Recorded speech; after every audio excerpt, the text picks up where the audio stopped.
Supreme court की hearing के दौरान 1992 से आ जाइए 2019 में हिंदुओं को तालिबानी कहा गया, कोर्ट के पटल को यूज किया गया हमें अपशब्द बोलने के लिए। राजीव धवन साहब ने कहा कि हिंदू तालिबानी का काम था, और साथ ही साथ सुप्रीम कोर्ट के पटल पे सबने देखा कि किस तरह से 5 जजेस के सामने राम मंदिर का नक्शा फाड़ा गया और कोई एक्शन नहीं लिया गया। ये सारे दंश हमने देखे। एक छोटी सी बात मैं जानना चाहूंगा, क्योंकि आपने कहा कि 1528 के बाबरनामा के वो पूरे पेज गायब हैं, लेकिन कई सारी और पुस्तकें थी, कई सारे और इतिहास थे जिनका जिक्र किया गया है। पुराणों में बात करें तो स्कंद पुराण का भी जिक्र है, अकबर की कई ऐसे किताबें जिनका जिक्र किया गया। देखिए ये बहुत इंपॉर्टेंट बात है। अब जब वो पेजेस मिसिंग थे तो एक वकील के रूप में आपकी क्या भूमिका होती है कि अब आप अपने केस को कैसे प्रूफ करेंगे। तो उसीलिए 1593 का सबसे पहला आईने अकबरी का आपको डॉक्यूमेंट मिलता है, आईने अकबरी का, जो अकबर के कोर्ट मास्टर अबुल फजल ने लिखा था। और उसमें उसने लिखा है कि वहां पे राम मंदिर में लोग दर्शन करते हैं, परिक्रमा करते हैं और पूजा करते हैं। ये अबुल फजल ने लिखा है आईने अकबरी में, और ये 1592-1593 का डॉक्यूमेंट है। रघुबर दास जी ने इसको मेंशन भी किया था, उन्होंने कहा था भाई हमें इजाजत दे दीजिए पूजा पाठ की, क्योंकि हम तो पूजा पाठ करते आ रहे हैं। और सबसे इंपॉर्टेंट बात यह है कि वहां पे एक पत्थर मिला था, उस पत्थर पे लिखा हुआ था कि ये फरिश्तों के उतरने की जगह है, ये फरिश्तों के उतरने की जगह है, क्योंकि हमारा ये माना है। और उस पत्थर को बहुत बार बदला भी गया था।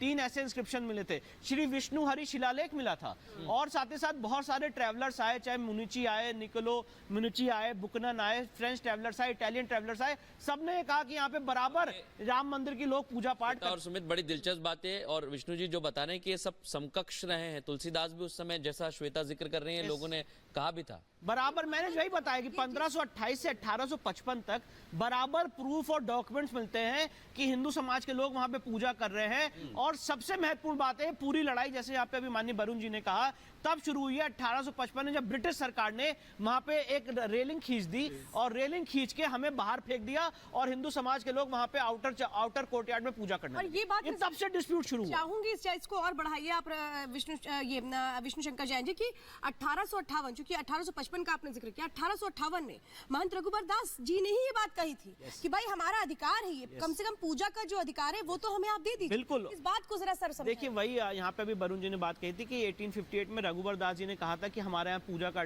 अधिकार है, निर्मोही अखाड़ा वहाँ पे बराबर, हमारे भगवान भूखे और हमारा वहाँ पे बराबर पूजा पाठ चलता चला रहा है। इसके बाद जो सूट फाइल हुआ था 1885 का, जो अभी यहाँ पे वरुण सिन्हा साहब ने जिक्र किया, उस जजमेंट में बड़ी इंटरेस्टिंग बात लिखी 1885 के।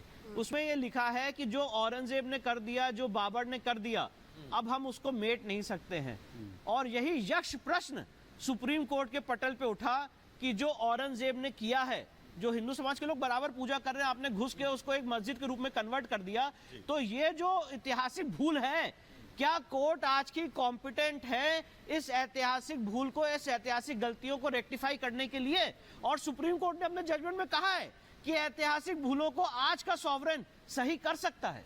आज के सॉवरेन इस देश के संवैधानिक इंडिया में 3 हैं, बिल्कुल, लेजिस्लेचर, जुडिशरी और एग्जीक्यूटिव, सब सॉवरेन काम कर रहे हैं। इसीलिए जो बाकी लिटिगेशंस हैं इसलिए कोर्ट्स में जाती हैं, क्योंकि सॉवरेन ही इन सारे ऐतिहासिक गलतियों को रेक्टिफाई कर सकता है। और एक बात और विष्णु शंकर जैन जी, जब ये पक्ष, चूंकि आपने राजीव धवन जी का यहाँ पर जिक्र किया, मुस्लिम पक्ष की तरफ से जब वो रखते थे इन बातों को, मैं एमसी निगरा सर आपसे जरा इस चीज को थोड़ा सा विस्तार समझना चाहूंगी। कोर्ट में कई बार इस बात को कहा भी गया कि भाई हमारा ये जो देश है, यहाँ राम का सम्मान तो करना पड़ेगा, इन बातों को हमें आगे बढ़ाना पड़ेगा। ये कहा गया कि जन्म स्थान का सम्मान भी जरूरी है, यानी कि माना जाता रहा बीच बीच में जिरह के दौरान भी इन बातों को।